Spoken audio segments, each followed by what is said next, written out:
for having us. Thank you for taking time. That just meant so much to me.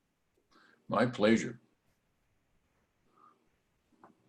While we're setting up, I'm gonna sneak out and grab a cold water. Would you like, anybody else want one? Well, I'll take one, Larry. there you go. Good morning. Good morning. We're going to get going 2 seconds. I'm just preparing it right now. Hi, Joan. Hi, Mark. How are you? I'm doing well, thank you. Good. I see the Halsteads, Imelda, some other people I'm not acquainted with yet.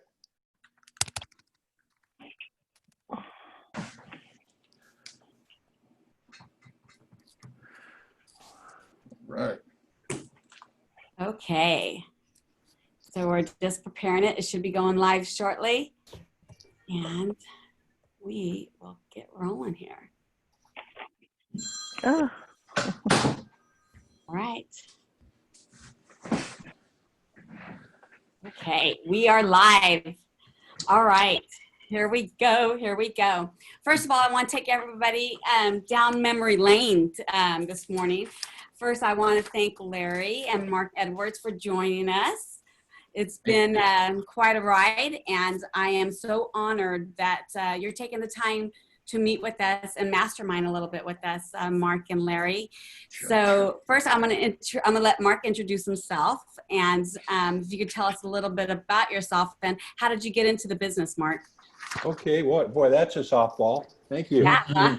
Yeah, You ready? Coming your way, Larry. Yeah. So first of all, Michelle, thanks for inviting me, to be a part of this and to share the billing with Larry, who I thought you guys would like this. well, it's a real honor to me. Larry is, I don't want to embarrass him, but I think he knows already. He's one of my personal heroes, and our history goes back now. My wife Andrea and I met Larry when he was selling Wine Country Estates. We walked into the subdivision office in 1990 and met Larry, instantly liked him. And 6 years later, when we went to sell our home, there was no doubt in my mind who I was going to call to sell our home. And what's interesting, that was in a down market, 1996. Wow. And Larry guided us skillfully through that process. Some great stories out of that. And then helped me sell another home, another personal residence, helped me get our real estate portfolio started. He didn't help with the down payment, but he helped me locate the property. Darn him. Yeah. So anyway, we go back, and then Larry invited me into the business. Conversation with my wife, which is part of our family history now, that led to me leaving my job as an elementary school principal and getting into real estate 2 months later. Basically had the privilege of being mentored by Larry as one of his agents. From 2006, 2007, he helped me keep my chin up through 2007, 8, 9, 10, and all of that. Interesting times. And Very. so anyway, that's a little bit of my real estate story. Happily married my wife of almost 40 years, 3 grown children, a granddaughter. So life is rich. That's beautiful. That's beautiful. Yes, I knew this was going to be bringing back some memories here, and I really wanted to jar that a little bit. We're going to dig deep on that one. So Larry, tell us about yourself and how long you've been in the industry, and what did you do beforehand? Sure. Hey, let me ask Mark a question. What was the name of that turtle? Oh my goodness, I got to call Andrea. I think it was like, oh, my fine. No, we had a turtle named Shelly Boy. Shelly Boy. Yeah. And this was a new first for us, for me. We're negotiating on the sale of Mark's house. Yeah. And the kids go, I think this is the way I heard it. I don't know whether it was the kids or mom and dad. Shelly Boy, he's hibernating in the backyard. It's wintertime. So we put a clause and we put an addendum in the contract that says, when Shelly Boy emerges from hibernation, he is to be returned to the sellers. That's Oh right. my goodness. So, Yeah. 3 or 4 months later, Shelly boy woke up, came out of the ground because he's burrowed in the ground somewhere in the middle of the winter. And so when he returned to life, we got him back to Mark's family. Let's see. Wow. That was a well-written contract, Larry. Thanks, man. Anyway, That's hey, awesome. the fun we have in this business, there's a lot more. We always say there's a lot more going on here than real estate. We're working with people's lives that are, people are trusting us through death of loved ones and through unfortunate things, happy times and not happy times. And so we're more of a trusted advisor than we are a salesperson that's going to, just trying to make a deal. And that's what I think that care, that heart care, that's what I recognized in Mark. And that's, in my mind, the mark of somebody that has the chops to, because intelligence and all of that is great, but integrity is the key, and character, and he has all of that. So his wife came to me and said, I'm showing him an investment property, and she says, I'm concerned for Mark. His tummy hurts at night. He's having a hard time and he's frustrated, and Stress. he'd be a great realtor. So anyway, I've experienced none of that in real estate over the years. yeah, no stress. That's the thing about real estate. It's such a low stress operation. But anyway, I've been doing this. It'll be 36 years in. It was I got my license in '83.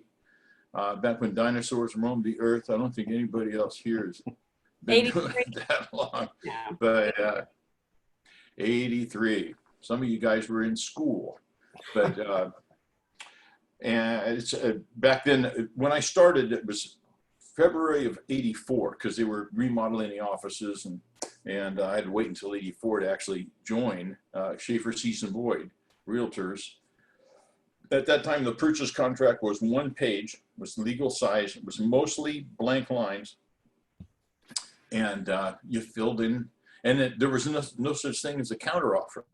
If you wrote an offer and submitted it, and somebody wanted to counter the price, they would scratch out the price, put the new price, and initial it.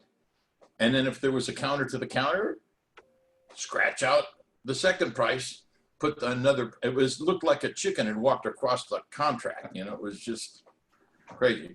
Amazing. Anyway. Now, how many pages? And I believe they're changing it up in October again. Yeah. We need more pages. It's and why is that? Because we have a whole lot of attorneys in California. So, Yes. so anyway, that's and what I did before that, I had a tire shop in Concord. I sold the tire business in '82 and moved to Lodi and started investing in real estate. But I felt like I was on the outside looking in. I thought I need to get into this business, to invest. And that's one of the places we want to go today. Mark and I talked about this earlier. The reason that we're both in a position at this point where we don't need to work if we didn't want it or didn't enjoy it is because we invested in the product that we sell. And you really need, everybody, I just want to encourage you, be thinking of yourselves not only as real estate advisors, real estate salespeople, but also as investors, because you're in a prime position. You see good opportunities. You have part of the down payment built into your commission helps with that. And you need to take the long view, because someday you're going to be as old as me. I know it's a shock, but when that happens, it's nice if you have a portfolio of real estate. And the way to do that is to nibble away. And the easiest way to do it, there's a book called The Millionaire Real Estate. Oh, what is that? It's not, I'm not talking about the MREA. That's a good one too. Million Estate. I love it. I love it. MREA is Gary Keller's book. There's a book called The Automatic Millionaire Homeowner. Yes, The Automatic Millionaire Homeowner by David Bach. And the simplest way is buy a house and live in it. After a while, put it into service as a rental and buy another house. And as your career grows and as you get stronger and your cash flow gets better, you'll be able to do this. You do this a few times and you've got a million or $2 million worth of real estate, and then just let the tenants service the loans and the equity builds. And it's the easiest way for most people to become wealthy. We believe in real estate. Mark, you want to add anything to that? I would just say, yeah, that's called becoming an accidental landlord, right? You just buy a house, live in it, and buy another one over time.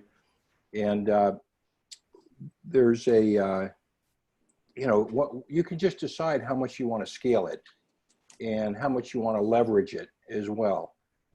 I had the good fortune in the mid 90s, 10 years before I was in real estate, to meet a man who had highly leveraged his entire fortune in the late 80s. And of course, in late 89, 90, the market took a dip and continued to decline through the better part of the 90s till 97, 98. So this gentleman lost his real estate empire. And he had put everything he owned into it, leveraged it to the max. He was a retired teacher. And when he lost everything, he had to go back, and he had even leveraged his retirement. He took all his money out of his retirement and leveraged it in 88 when it looked like you couldn't lose. And so now here he was probably 75. He had to go back to work as a substitute teacher, and that's all the income he had because he had lost everything. So another thing I would say is get a good mentor, get along somebody that's done this, who you respect, who hasn't been doing it for 2 years or 5 years, but's been doing it for 10, 20 years, can bring perspective. So you don't become that guy I just described.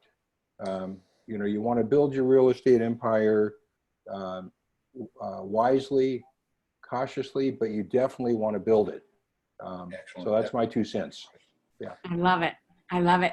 I love how you guys are feeding off of each other. So when you were in the office way back when, was that how it was? Did you guys have these conversations?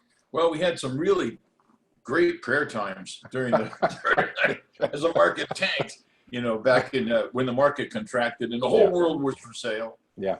Right. We talked about fallback positions. We talked about our portfolio and how to,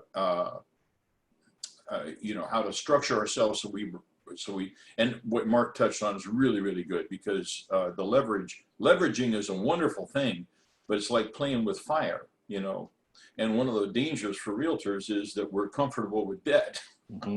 So you can get in over your head. You want to make sure that and it's, from my point of view, as I was coming up here, negative cash flow is okay. It shelters income from taxes, but it's something you need to be careful about. You're at this stage in my life, I own real estate for cash flow, but coming up, I didn't care about the cash flow. Cash flow coming from sales. I was more concerned with investing so I could ride the wave of appreciation over time. And so that's where most of you on the call are, to invest. Don't be afraid of negative. Look at the rates right now. You guys can kill it, but like Mark said, you still need to be cautious. You need to, but the nice thing about owner-occ situation is you get in you can leverage more. You get in with a smaller down, buy a house FHA, and then with this kind of interest rate, and then after a year or two, go buy another one, and just build your portfolio that way. And with the rates as low as they are, you should be able to come pretty close as far as rents versus servicing the loan. Larry, Thank you so much, you guys. All right, so we're going to dig deep here. Larry, tell me about your structure. What is the structure of your team? Okay. When I started with Keller Williams, I had just read the MREA book and I was all jacked up. I wanted to 3 different locations trying to find me. yeah. And I wanted to do 300 deals a year and have a team and all that. And see, I already had an independent brokerage for 20 years or so. And so I'd mentored these guys, Richard Mahoney and John Manguso, Mark Edwards, and brought them from babies.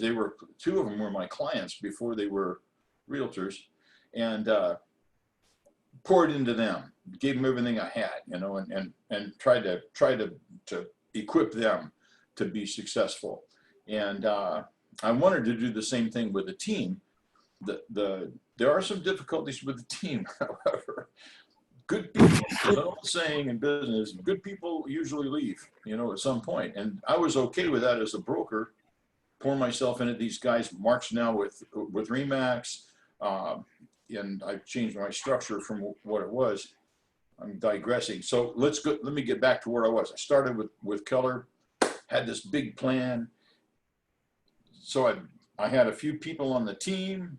We did lots of deals. The dollar cash flow was good. My net was not good.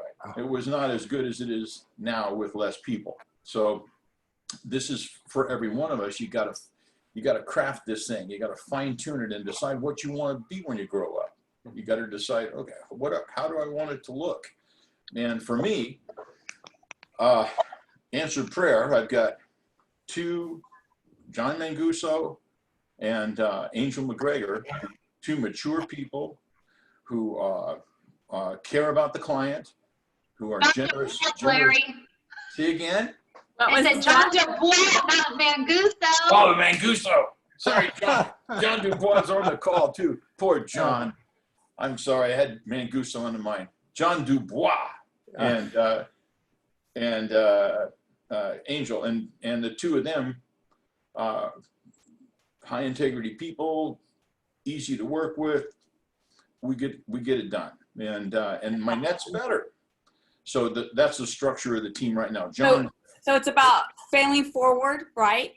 Because that's what you did, right? You failed forward, and now you've got the team that's going to allow you to have a life by design. Because I believe when we first met, way back when, I don't even know how many years ago, you wanted to be able to take more time off with your grandbabies and travel a little bit. Has that been happening? Yeah, well, the COVID hasn't helped very much, but I know. Let's just ignore that today. We are doing. Because of I have less people. Right. See, there are different ways to leverage your time. I thought that the way it was going to work for me, I'm just not wired that way. There are people in the, who's the Brivity guy again? Big, Ben Kinney. Yeah, Ben Kinney. Yeah. Oh my goodness, I can't. Okay, he's apparently wired to be able to leverage and travel. A lot of people, and or the emphasis that Keller has on building different locations and all of that stuff. Expansion. I'm a simple guy. I'm a one-trick pony. I can't. I'm better. And you're very successful at it, so that's good, right? So that's what we're talking about, success today. And for every one of us, you decide what's right for you, what works for you. Right. And Right. that's the beauty of this business. You get to craft a business that fits for you. And what do I want at this stage in life? I want lots of freedom. And I still want to have my hand in the game. I've got, and you are your brand. I've built my brand for 36 years. I've got, and Mark and I are going to talk about relationships here, because that's a key to the whole thing. There are people that go back with me 35, 36 years, and we've over time built that relationship. So I'm in the game for the long haul still, but my goal, and this is where Angel and I are working on this now, and John's really on board on this too. I work like 3 days a week, 4 days a week, 3 weeks a month, and this is good. I recommend it. This is good. I love it. I love it. Thank you so much, Larry. Mark, tell me about your structure. You're one of the #1 agents over there, and clearly you're doing something right. So it's nice to have individual agents, and it's nice to have teams too. And it's whatever you want to succeed at, right? And you're doing great. Well, thank you. Yeah, two juicy nuggets, I think, for me, that I think crystallized my thinking along these lines. One is thinking back to 2007, 2008. I was at a Brian Buffini Success Tour presentation, sitting, and that was right after the market tanked. And I was getting my business off the ground. Larry was keeping me from leaving the business with weekly encouragement sessions. But at any rate, here I am at this event, and I had started the business with high hopes, and the market just fell away. I mean, we saw, this is hard to believe, but we saw average sales prices in Lodi drop from the low fours down to 150, 160 within a couple of years. And, you know, the number of listings go from 50 to 450. So there were, you know, lots of signs out there. Anyway, the bottom line is I'm at this event, and I'm sitting next to somebody who appeared to be a successful agent. And she shared her story with me, which was that she had a booming business from 2002 to 2006, booming business, making bank. And she went on to say, but I didn't keep track of anything. I don't even know I don't have their names. I don't have their phone numbers. I don't have their contact information. I've got nothing. And really, she had nothing. She had earned some income for a few years, but hadn't built a business. And at that point, I determined that's exactly what I don't want to do. I'm going to do what Larry says. And Larry had pointed me towards Brian Buffini. So I got my CRM going, started keeping track of relationships. I'm relationship oriented anyway. And so now I have a database that goes back to 2006 with every person I've ever been involved with. It's all, everybody is, you know, there's information in there about everybody, and every deal I've ever done is in there. So here's the value of that. This market we're in right now will not last forever. We just had a little taste of it over the last 3 months, right? Things can turn on a dime, and suddenly what was, things were going well, all of a sudden it's not so easy anymore. And that's when we're in a position, the phone stops ringing. That didn't happen this time, but that will happen again someday. The phone will stop ringing. The leads will stop coming in, and agents will have to generate their leads by actively picking up the phone or getting face-to-face with people when it's allowed again. All of that. And that's all built out of relationships and out of a solid database, and a solid business database as well. You know, having connections, a good part of my business comes from referrals from estate attorneys, other business people. And when the market gets tough, those are the people that are going to be able to deliver the highest quality leads. Stay in relationships. Yeah. Stay in relationships, and business relationships are really important as well. And so as are the relationships with one another, other realtors. You know, when you're one of 20 offers, it sure helps if the other agent likes working with you. Right on. And can say that to their seller. Or likewise, when I'm presenting offers to one of my sellers, and I can give them personal stories about different, it just helps. It helps you a lot in business. So that's critical. Larry shared with me back in 2007. He said it many times. You know, when you're up on the mountaintop, kick a little soil into the valleys, because things aren't always going to be rich. And I will tell you, when COVID hit back on March, when did we shut down? March 19th or something? Yes. It was painful because it was a change. But there was absolutely no financial worry whatsoever, because I took Larry's advice. And when things are going well, make sure you're saving, investing, and not spending to the level of your income. And I know, that's where it's really important for us to have well-rounded, good coaching in every area of our life. You're here. That's beautiful. That's beautiful. Larry, definitely, his coaching, he's even mentored me. I've called him a few times. I'm like, okay. And he's helped me out. So yeah, so that's very, very nice. So where does your business come from, Larry? Obviously referrals. Sure. However, what else? Because look at John. John is killing it on your team. And now you have Angel on your team and she's killing it. What is that? What is all the, where's the business come from for all of? Well, up until John, I could say, you know, for a couple decades with Buffini, I could say that over 90% of my business was repeat or referral. Right. And that's still true for me and Angel, the work that we do with our clients. John's a unique guy. He's very rare because he actually,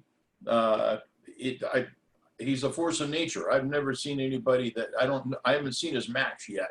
And he's on the call, so he's gonna get, his face is getting a little red there, but it's okay. There he is. That's a wonderful compliment, John. Yeah, it's true. And so I was not a fan of Zillow, still not a big fan of Zillow, because I believe that I'm kind of sleeping with the enemy in a sense. But John's the rarity. He actually answers the phone when the Zillow calls in.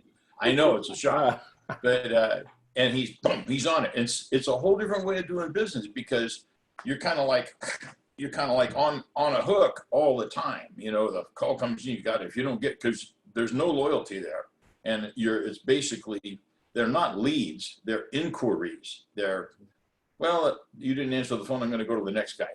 But Right. John is very gifted, particularly with buyers, in turning inquiries into serious conversations and turning them into sales. And so that's his, just a great skill. So it's worth it to me to spend some bucks on as long as I can get $3 back for every dollar I spend, I'm happy spending the money. And so that piece of the business, we're about half and half. John and I work on about half of the deal. Like this year, most years, we're right around 80 with 80 transactions, 40 with Angel and I working on them together, and 40 You where guys John. know what my magic number is for you guys. We're gonna get there. Well, we're expecting to have our best year ever because Brian Buffini says, Yes. and he's been right about this. He's been right. He's on money through this whole COVID thing. He said, you'll probably do 12 months worth of business in the next 9 months when this thing comes back. Awesome. And we're on fire. You're on fire. Yes. Got Yes. On 15 fire. in the pipeline right now. We just put another one in. Angel, we just put another one in. Evergreen. Where's So Sam? God is good. Most of our business is repeat and referral, and John's the exception there. He's got he's working. He's really working it. If you're gonna do John, I'm something, gonna share something with you right here in the comments. I don't know if you've seen this. It says, "We love John." well, hey, We got a little fan club going on, so that's awesome. That's well, awesome. people know that John is very diligent Yes. when it comes to during escrow, and that he's polite, respectful, and he cares about the client and about the other realtor, and he's just a top drawer guy. I'm just blessed. I've got this wonderful thing going here. But Our daughters actually go to the same college, so yeah. here, that's right, you guys do. Yeah, is it Azusa down there? Yep. Okay, Mark, same question. What is your 3 resources that you use? So I have tracked every deal I've ever done, and it's 85% out of my database, repeat and referral over time. Then the other 15% is just across the board. I'm a person that actually enjoys open houses because it's just enjoying meeting new people, being out there, and I've actually found sellers and buyers at open houses. Of course, that now I don't know if that'll ever happen again. But you're doing virtual ones, right? What's that now? Are you doing virtual open houses? You know, with the market the way it is, I haven't needed to do a virtual open house. I mean, this is, you know, to everybody, now is the time to list anything and everything, as long as you like the person you're listing for. So, Right. you know, just be aware of that, because you know, anyway, it's a great time, and if you price it right, prepare the property for the market, um, and you know, have good marketing, you're going to sell the house. So the answer is no, I haven't done virtual at this point. So 85% repeat and referral, staying in touch with my database, client appreciation parties a couple of times a year, monthly mailers, an email, something we call e-report in the Buffini organization. It's a drip system, phone calls. The truth is, once the business is going, and Larry taught me this way back when, in the beginning when you're starting, you have to pedal really fast to get anywhere. Right.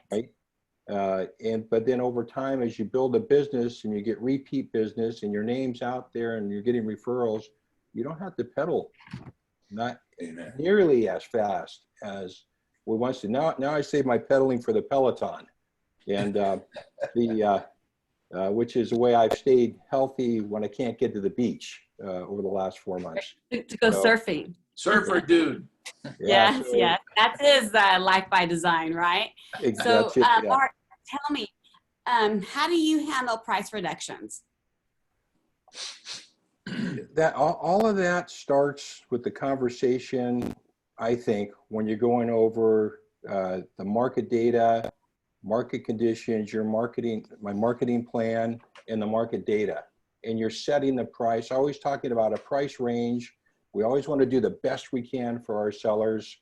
And it's in that conversation that we get a feel for where they're at, what their needs are, right? Because we want to sell to meet their needs too, not to meet my pride. Right. So that's part of it. But anyway, set them up for success there. Start out trying to do the very best for them and let them know the market's going to respond. You know, the market will talk back to us in the first couple of days to a week. And if the phone's not ringing, Mr. and Mrs. Seller, we've overshot a little bit and we're going to need to back off. Does that make sense? And, you know, at that point, you're setting them up for that conversation that you may have to have in a week or 2 or 3. So that's not a surprise. And so they're not upset. And I always want my client to be saying, oh yeah, you told me about that. Right. Oh yeah, you told me this might happen. That's the kind of conversation you want to have. So it's preparation. It's anchored in trust as well. So I like that. I like that. Larry, I'm just going to go back and forth. Do you want to handle that that question as well? Yeah, you know, Mark handled it well. Basically, what he just rattled off is the Buffini way. You know, it's a Brian Buffini thing. You know, it's one thing to talk about having a business by referral. It's another thing to have it systemized. And my next question was, that's good. Intentional. One of the things that Buffini and company, they do a thing, if you get involved with their coaching program. By the way, a famous golfer used to say, I need a coach because I can't see my own swing.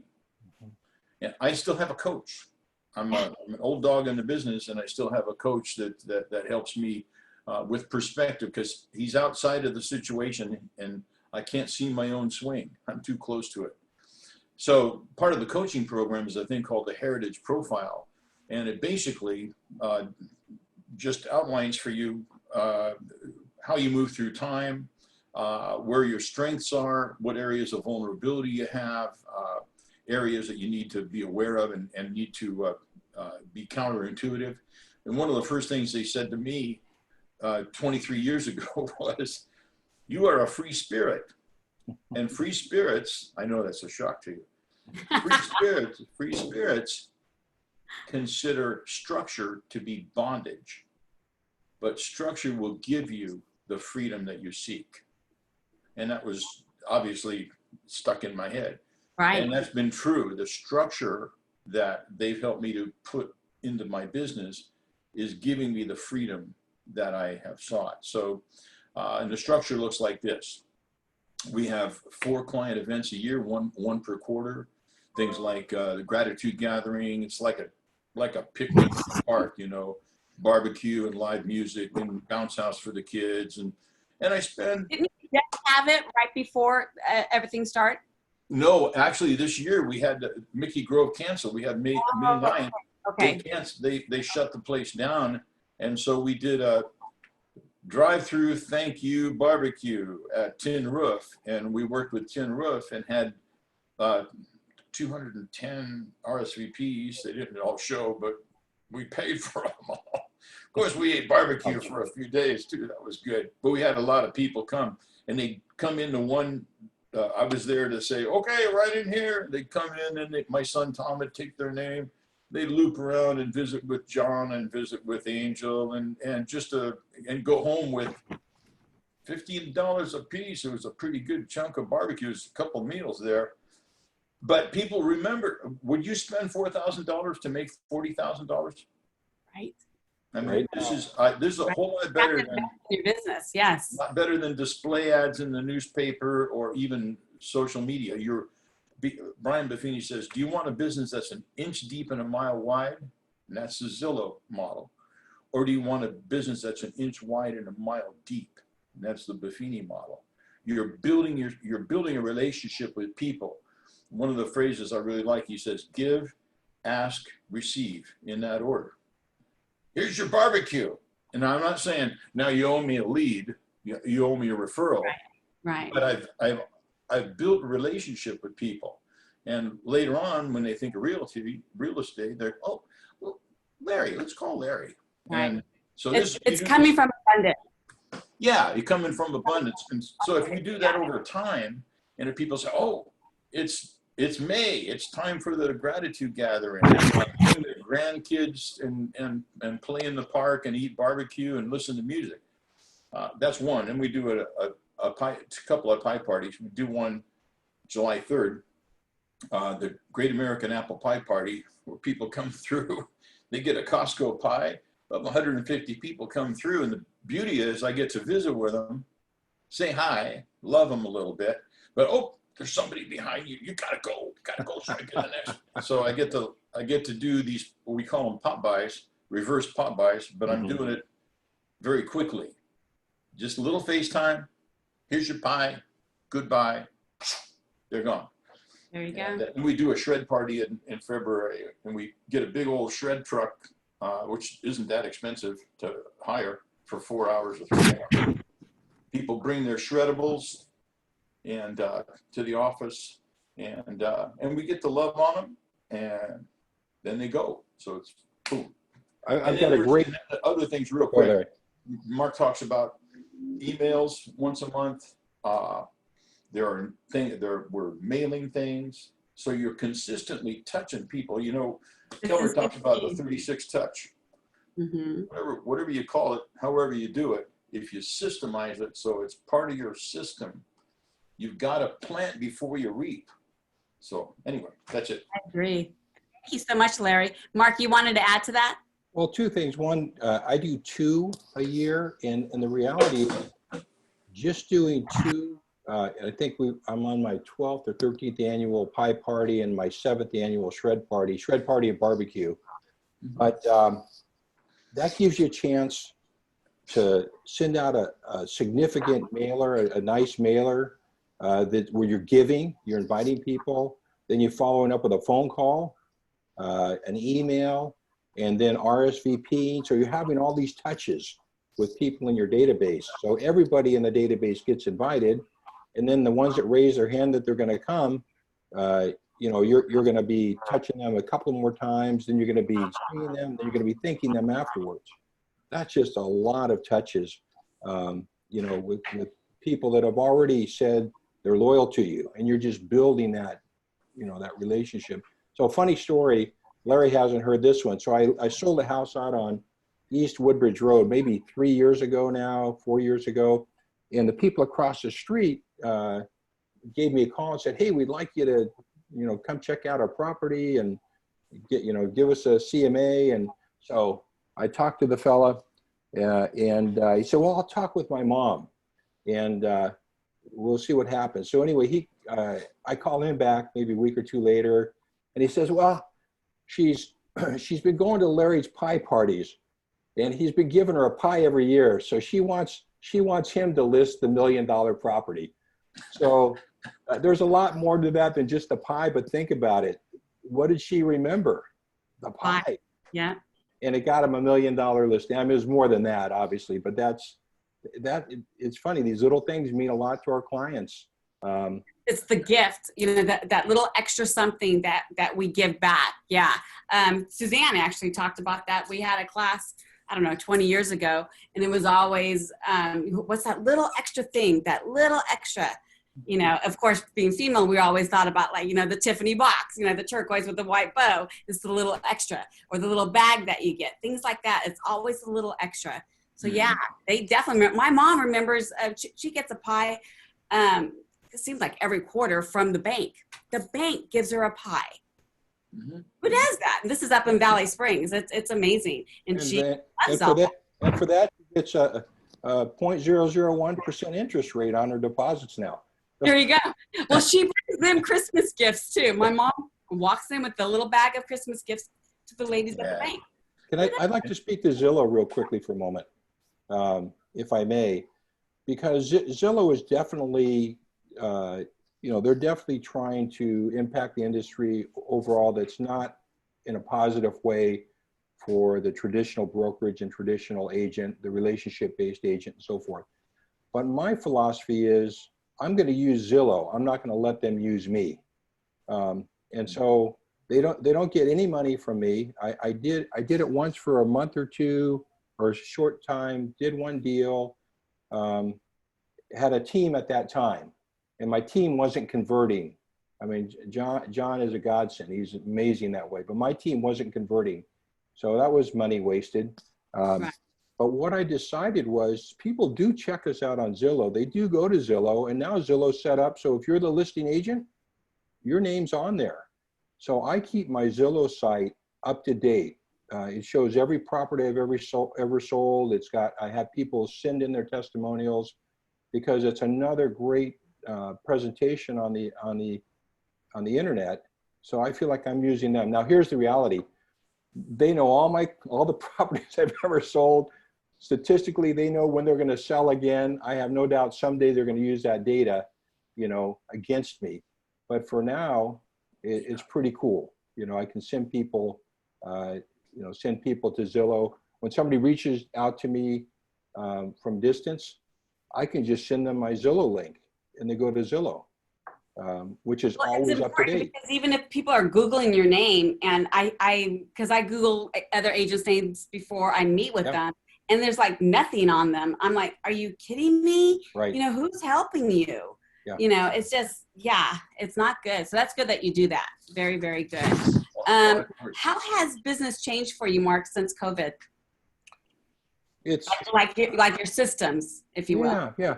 So obviously it's changed because of masks, booties, and gloves. And when I go out to meet a client now, we got our mask, right? But when I'm about 20 feet away, I make sure my mask is off, and I say, I just wanted to say hello because I know it probably isn't great doing business with a masked man, right? Then I put my mask on.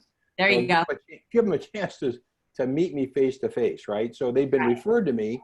But they don't have a personal relationship with me yet, and so I don't want them. The first impression to be is somebody in a mask, booties, and gloves. That was in the height of COVID shelter in place, right? But I listed properties and sold properties right through the whole thing, and I had some things go sideways. Had some sellers had 9 showings set up on a new listing. The day before shelter in place, and my clients understand little children. They they freaked, and understandably. So that one went on hold, and ultimately probably won't sell it till next year. But there's a strong relationship there, so I believe I'll sell it someday. But the bottom line is, business-wise, I'm very busy, but my production is only 2/3 unit-wise of what it was last year at this time. But what I see in the pipeline is big, and I haven't changed my end-of-the-year goal for revenue. And ultimately, it is revenue, and my revenue is just under where I was this time last year because of higher price point. Right. So it's been challenging, but let me just share the opposite. I talked with an agent recently that just basically bowed out of the market for the last 3 months. Came back into the market, missed all of that opportunity, also missed the relationship building that happened with clients during that time. Yeah. And then I'll share something that may or may not be so. This is my personal opinion. Hadn't been keeping up with the market and didn't price correctly with the listing because of that. Because this market's moving quickly, right? Yes, Right most now, I mean, and we want to be pricing just ahead of this market for our sellers. If you're not in it, you don't know that. And so anyway, that's the flip side. Mark, we have a couple questions for you actually in the chat. With all the events, since you're an individual agent, do you have an assistant that helps you? So I'll answer the question directly, and then I'll talk about team for just a moment. So I do have my life partner, Andrea. We have married 40 years shortly. She's behind the scenes. Congratulations, 40 Thank years. you. That's huge. Yeah. Not licensed, but she does all the back office. I don't run errands. I don't make bank deposits. I don't sharpen pencils and keep the office up. She does all that. And she's a master event organizer. Oh, that's beautiful. Yeah. So and then I've, Does she train? She could train some of ours. there you go. And what we do is we bring in, I bring in some other people that I pay on an hourly rate to help. Because I do my events a little differently than Larry. I actually have people come into the office during the pie party. Oh, there you go. Yeah, over a period of about 7 hours. So I need somebody, I'm talking and glad handing. I need somebody else to hand the pie, you know, and Right. to make sure they have coffee and all that. Right. So that's so shall I speak to team a little bit? Is that Sure. appropriate here? Yes, please. Yeah. Because I would say at this point, I've opted to be a lone wolf, even though nobody's really a lone wolf, but in the sense of not having my own buyer's agents on a team. What I do have is a fabulous TC, and every realtor should have a TC. There's just no, find a great TC and build a great relationship, because that's so valuable. And then my experience with the team is I had a team of 3 other people at one time, and my wife. And just like Larry described, I trained somebody up and, taught them to fly, and who can blame them? They wanted to go. That's okay. Yeah, I mean, I did it, they did it, but here's the interesting thing. My income went up $100,000 the year after they left. The 12 months after they left, my personal income, bottom line, went up 100,000. Wow. And so, Were you able to do things on your own still though? I mean, in the sense, were you able to go surfing when you wanted to? Because sometimes you need to like leverage everybody, right? this is an amazing world we live in. We carry around in our hand Right. a computer from which we can pretty much run our business, and then if you have a laptop with you, I've done a lot of business, put a lot of deals together in the parking lot at Pleasure Point in Santa Cruz. There you go. Over the last 14 years. Love it. I love it. My good clients, repeat clients, they know. They say, Mark, why are you calling me today? It's your surf day. But new clients don't need to know where I am, right? Nope. So we build that depth of relationship. Mhm. And then the other thing is, I have some great colleagues here at my office, and I believe in sharing the wealth. Yeah. And so That's awesome. yeah, I go on vacation, I pay somebody a per diem to cover my business. And that way I'm not responsible all year for them. I'm only responsible that week, to cut a check when I get back, which I happily cut. And I pay well, because I want to have top tier service.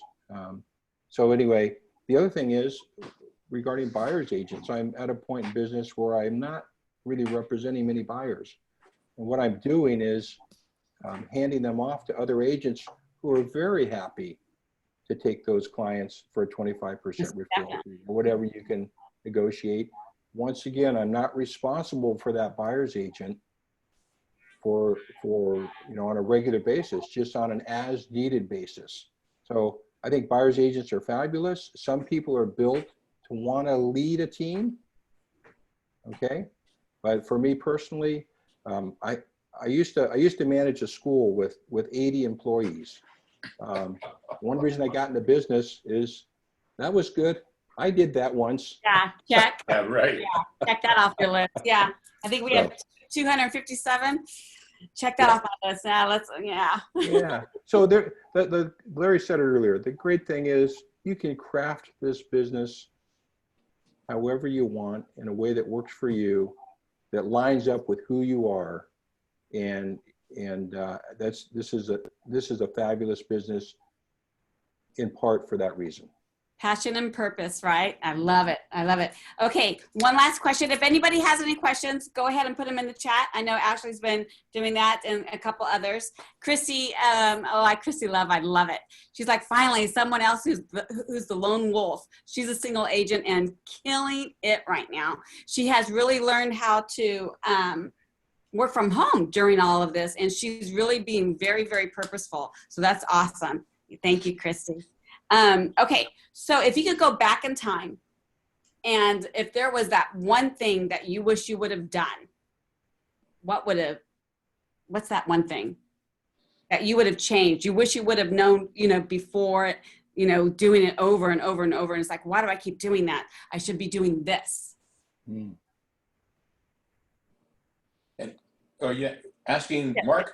Either one. Go ahead, Larry, because you have something right. I wish I'd found Brian Buffini 10 years earlier. Yeah. There you go. But he wasn't around 10 years earlier.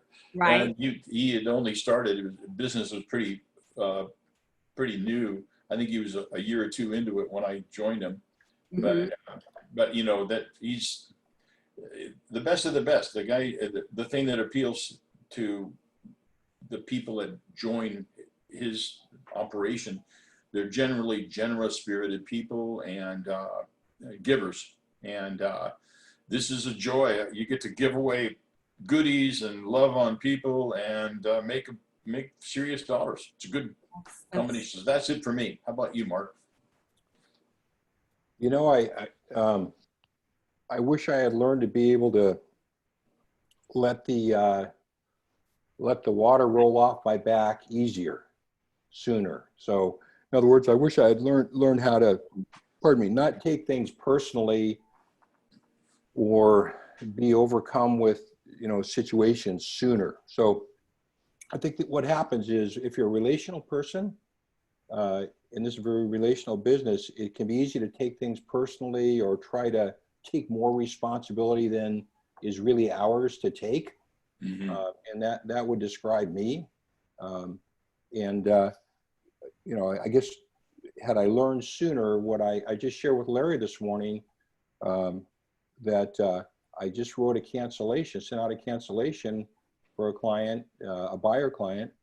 And, this is probably after one of the toughest deals I've ever worked on, and very, very challenging all the way through. And the client ultimately last night said, we're done. We just want to cancel. We didn't get everything we needed from the seller. So I wrote the cancellation.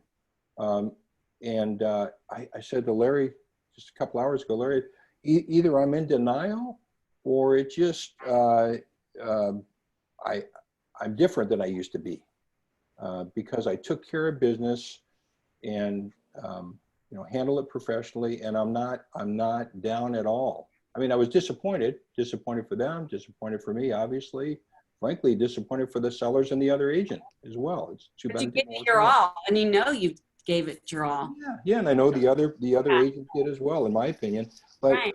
but things are outside of my control. Now, what helps is I put together a new listing on Saturday, got 3 other sides closing in the next 7 days. Your business always helps, right? Yeah, that helps. Yeah, but I think I guess what I would say to answer your question directly, learn not to take things so personally and not take responsibility for things that aren't my responsibility.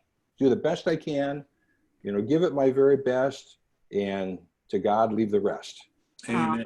Beautiful. I got to add just a little, because John, what part of what Mark and I talked about, Mark had 100 hours in that transaction, and it would be really easy to go into a period of mourning. It helps when you don't need the money. I mean, obviously we're in business to make money, but it helps when you have cash reserves. It helps when you have a flow of business. But the other thing I think we develop over time is mental toughness. the more disappointment you can handle in this business, the more successful you will be. Because disappointment comes with a package. You know, you're going to take 3 steps forward, 1 step back. You're going to get socked in the gut now and again. You're going to get betrayed by somebody now and again. Right. And Right. so forgiveness is important too. So you don't carry around bitterness. But the whole idea of being able to take a hit, and a previous coach was Mike Ferry for me. And he had some good points, and he had a lot of points that I did not agree with. But one of the things he said, the operative word is next. Shake it off and next. Here we go. Let's move on. And I love it. That's awesome. mental toughness. But the flip side is you don't want to get bitter. You don't want to get mean-spirited. You don't want to get cynical. Right. So if you can shake it off, what Mark just said is a little, I always say, I do my best and trust God with the rest. That's kind of a nice place to live, you know? Mhm. Yeah. So I do have to say, we have a couple other people on this little Zoom call that's worked with Larry and with Mark. We have Richard Mahoney on here as well. And yeah, there we go. Richard, we're doing it. Yes. I thought that was, he's worked with you guys too. And you know what? I love the relationship. I know, we've all gone to lunch together. It's really nice how you guys all work with each other and you work so well with each other, no matter what brokerage you're at, it is together, everyone achieves more. And it is about relationships. If you have a listing and he has a buyer, of course, it's going to work so much better because you guys know each other. You bet. You bet. Yeah. Hey. You guys, any other questions before we close down? Yes, passion. If you could go back and give yourself one piece of advice as a new agent, what would it be? I'll start first this time, Larry. Yeah. Build your database from day one. Amen. Love it. Yeah. I agree. And I would say get coached. You're in a business where you can make more than doctors or even surgeons. I mean, you're in a phenomenal, I always say, there's no ceiling. Of course, there's no floor either, but there's no end to what you can make. But if you were going to be a doctor, how many hundreds of thousands of dollars would you spend to get trained? If you were going to be an attorney, how many years of training would you have? Get yourself trained. Ben Franklin said that if the man who puts his purse in his head is doing a good thing. The whole idea of investing in yourself and getting coached. If you want to, my learning curve could have been a lot steeper if Right. I had gotten proper coaching from day one. I had to bump into a lot of walls to get to the point where I figured it out. You guys, I want to say thank you so much for taking the time out of your busy schedule, because we all know we're busy right now. So thank you from the bottom of my heart. Thank you. Well, Thank thank you, you. Michele. We appreciate you, Michele. And when we talk about different models, Michelle's very good at facilitating and allowing people to to discover who they want to be. Whether you want to be have a big team, be a mega type, or whether you want to be an individual. And I appreciate the way she facilitates that. And thanks for everybody on the call. You make us feel good just by Yes. hanging with us. This is a good thing. Thank you so much. Bye, you guys. Thank you. all. Have a Enjoy. great week. Bye-bye. Great Bye week. now.